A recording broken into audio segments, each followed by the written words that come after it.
guys, welcome back to my channel. I'm so glad you stopped by today because today we are going to be doing a product review for Arteza's clay set. They decided to send me some of their colored clay. I've got a 42 count set with some tools and stuff, and we're going to see how well it works. This isn't a sponsored video or anything, they just wanted to get my opinion on it and they were nice enough to send me the clay to try out.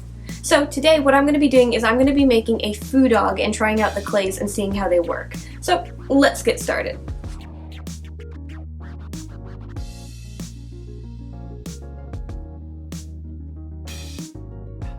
Okay, so to make our fudog, I'm going to start with the clay pieces. I'm going to make the head and then we're going to make some paws. So I have a very small lump of clay. I decided to glue it to the glass container because it was small enough where I was worried it'd slide off, and I've had that happen with smaller pieces before. So I just took a little hot glue, glued that on, and now I'm just covering it with a nice thick layer of clay. I'm going to blend everything together and then I'm going to take some resin pieces that I want to use for the eyes. Fudogs tend to be more statue-like, so I figured they don't need to be super detailed and I kind of wanted to go for more of a glittery eye. So I'm going to push those into the side of the face, make sure they're nice and even, and start building up clay around the face to more define the features. Mainly right now I'm just trying to get the structure of the face because we're actually going to be doing something a little bit different with this piece. For today's project, I'm actually going to be reviewing some colored clay from Arteza. This is a set of 42 colors. It comes with a couple tools, and it also comes with some findings for making earrings, keychains, and there's a few beads in here as well. So as you can see, there's tons of colors to pick from, there's a decent amount of tools to use, and if you wanted to make something simple like earrings, you can do it. Now, my intentions with this clay isn't to make some tiny little earrings or anything like that. My intentions is to make a colored face or colored clay pieces without having to varnish over them with a resin to help protect the paint. So if I get this to work well, I won't have to paint the piece afterwards and I won't have to have a gloss finish over it. So I have a lot of hopes for this clay because I'd love to start doing this here and there with different pieces where I don't want to have a glossy finish. Now the colors that I'm going to try out are going to be reds. I think I picked out grays, blacks, and a little bit of gold. So I have 2 reds and then those other colors for more details. So the fur of the face is going to be red, so I'm going to use that to cover up the face and add a fur texture. Now right away with working with this clay, it's a little sticky and it's a lot thicker and harder to work with than the other type of clay that I use, which is original Sculpting. But after a little bit of fidgeting with it and warming it up with my hands, it actually became quite soft.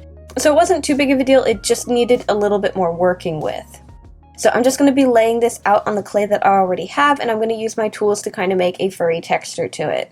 Now if you're wondering why I have the base of the head original Sculpting and I'm laying this clay on top of it, is mainly because I didn't have a ton of each color. You have a ton of colors and they're good for tiny projects and stuff, but I don't have enough to make a solid head with in one color. So it's mainly so I can save the Arteza clay for the more detailed portion on the outside of the face and not have to worry about making the bulk of the head out of it. I figured I could get more out of it this way. Now this is obviously my first time using colored clays, so I really am not sure how to work with it too well, so I'm just kind of messing around here and there. I'm not trying to get a ton of detail, but I am trying to test to see how much detail I can do. I mean, I've seen some artists make amazing things using colored clay and not have to paint anything, and I really would like to start doing that with a few pieces. Not all of my pieces, but I think every now and again with smaller pieces it could be fun. Now the black and the white were a little tricky because I was a little worried about accidentally getting one on the other, so it was kind of tricky keeping certain colors separate from each other to make details. But with the mouth, basically I used the black to make the trimming around the mouth, basically the lips, and then I used white to make the teeth. And then after that I started taking more of the brighter red and covering up the cheekbones and trying to shape the clay around the eyes.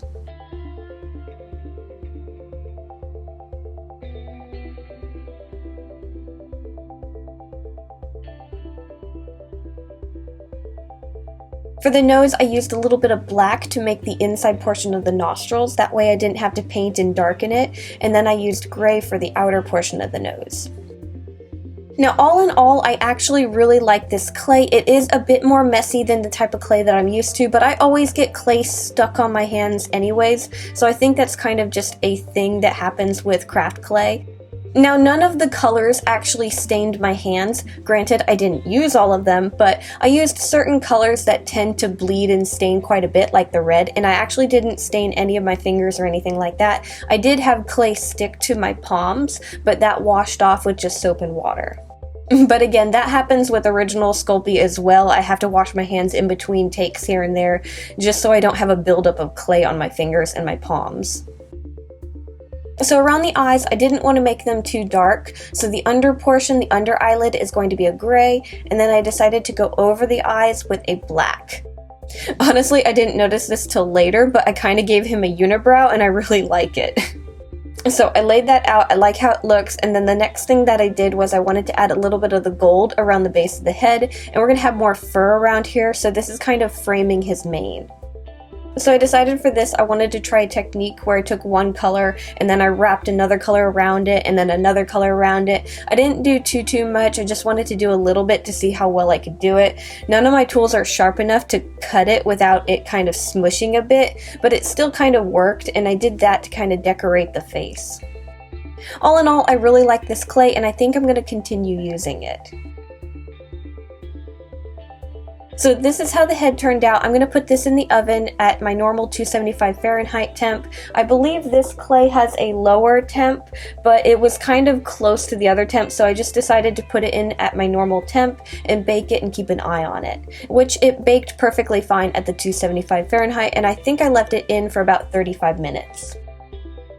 Okay, so while our head is baking, I'm going to move on to making the feet. So I made a very simple wire frame to kind of use to hold on to, and I looped the ends of the wires so I had a spot to build up my foot. So I'm going to start with my original Sculpey like I did with the head and just make a basic shape for the foot.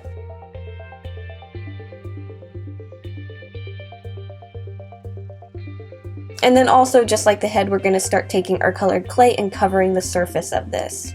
So for this, I'm going to make the tops of the feet the dark red and the brighter red. I'm going to have the darker red in the back, that way the tips of the toes could be a bit brighter, and I'm going to start blending these together as best I can and kind of adding that fur texture to it. Now with the making of the head, I did use a couple of the tools that came with the kit, but I mainly stuck with my other tools to get more detail in it. I actually found I really like this one tool that has kind of a weird textury feathering effect on it to make fur texture that was shorter. So I used this to kind of texture the tips of the toes and stuff, and I also did this around the muzzle when I made the face. So I broke up the toes, I kind of shaped them a little bit, and then I'm going to move on to making the bottoms of the feet. Now this is where I kind of had a little bit of trouble. I first started off by covering everything with a layer of black, and then I wanted the paw pads to be the gold that we used on the top of the head. So I started laying those out, but I kind of made them a little bit too small, and then they kind of spread further apart. So it wasn't my greatest paw pad, but it still worked for what I wanted. So with the paw pads, it really showed that I'm not used to using these colored clays. But they still came out pretty good. Next thing that I need to do is add some claws. So this is where I'm going to start adding some more gray. I'm trying to have a little bit of all the colors in all the clay pieces, that way they kind of go together. So I'm going to use gray for the claws, I'm going to lay them out on the fronts of the toes, and then I'm going to use my tools to kind of clean up the edges. So I'm going to get all 4 of the feet done, and then I'm going to put these in the oven also. So I'm going to put them in at 275 Fahrenheit, and I think I'm going to keep it at the 35 minutes. Now normally this is when I would say once they're out of the oven we can start painting, but we're actually moving right on to the fabric. Okay, so this project is obviously a lot smaller than most of my creatures, but I still wanted to have the body have a lot of interesting shape to it. So these are all the different pattern pieces that I decided to draw out for the piece. So I'm going to have the main body and the legs a darker red, kind of a burgundy color, and then the mane and the tail are going to be a white. We might add more fur later, I'm not 100% sure yet. So the first bit of sewing that we're going to work on is sewing the sides. So I have the fur fabric cut out for the mane and then the red fabric cut out for the body, and we're going to sew these 2 pieces together for both sides. And then after those 2 pieces are put together, we're going to take this strip of fur fabric that's going to go down the back of the fudog, and we're going to sew these 2 pieces onto it. So we're connecting all 3 of these. Moving on to the tail also has a left and a right, so I'm going to sandwich these together with the fur on the inside and sew all the way around. Now with this, because I have the opening a little small, I decided to stop a little bit sooner, flip it right side out, stuff it, and then continue sewing it closed. Otherwise, I wouldn't have been able to flip it right side out with the hole that I gave myself. So we have the tail done, and then I'm going to sew this to the very end of the body. Now for the legs, we have an inside portion and an outside portion. I'm going to sandwich these together, and I'm going to sew down just the fronts of them. Now if you want, you could use a sewing machine and give yourself a little bit of extra fabric, so you could do that, but I decided since the pieces are so tiny, I'm just going to hand sew it. So I did this to the front and back legs. And then after that, I made a very simple wire frame, and we're going to start putting everything on it. So our clay pieces are out of the oven, they've cooled, and we can start combining everything to make the fudog. So I'm going to start with the fabric body, and we need to slide this over the wire frame. So I need to cut some holes for the wires for the legs to go through, and then just run it over. Then I'm going to take our clay head, and I'm going to glue this to the wire for the neck, and then we can take the fabric for the neck and start gluing it around the base of the head. This will have to dry a little bit, and then we can start stuffing and closing up the body.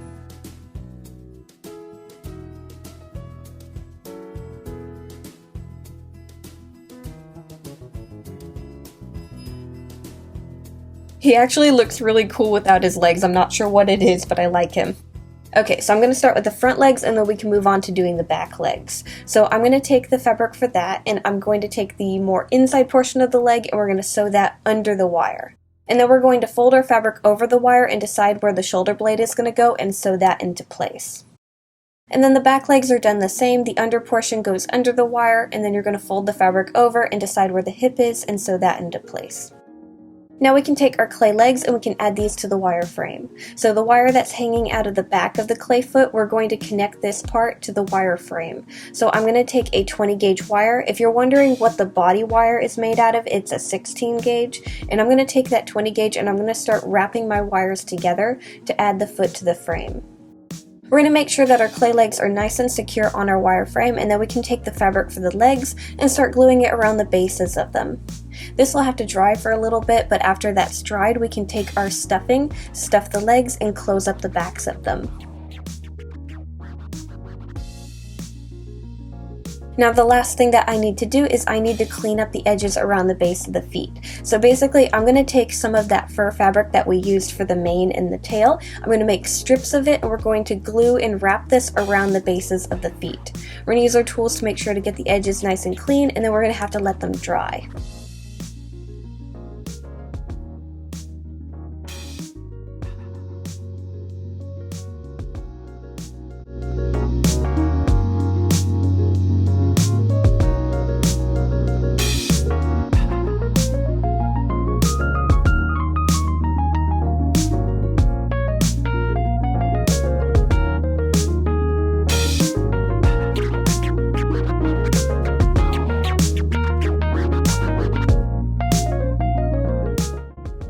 Okay guys, and that's how I made a fudog. I had a lot of fun trying out the new clay, and I'm going to find a way to just add it here and there in different projects, because I really like the idea of not having all my clay pieces glossed, and it looks really nice. So I'm going to have him along with a bunch of other creatures in my Etsy shop, so if you guys want to buy anything, make sure to check the links down below. I'll also have all the different products that I like to use from Arteza that I've tried out and stuff like that. So if you guys want to try any of their products, they're down there below, and I should have a coupon for you as well. Thank you guys so much for watching. Make sure to like, subscribe, do all that fun stuff, and I'll see you guys next time. Bye!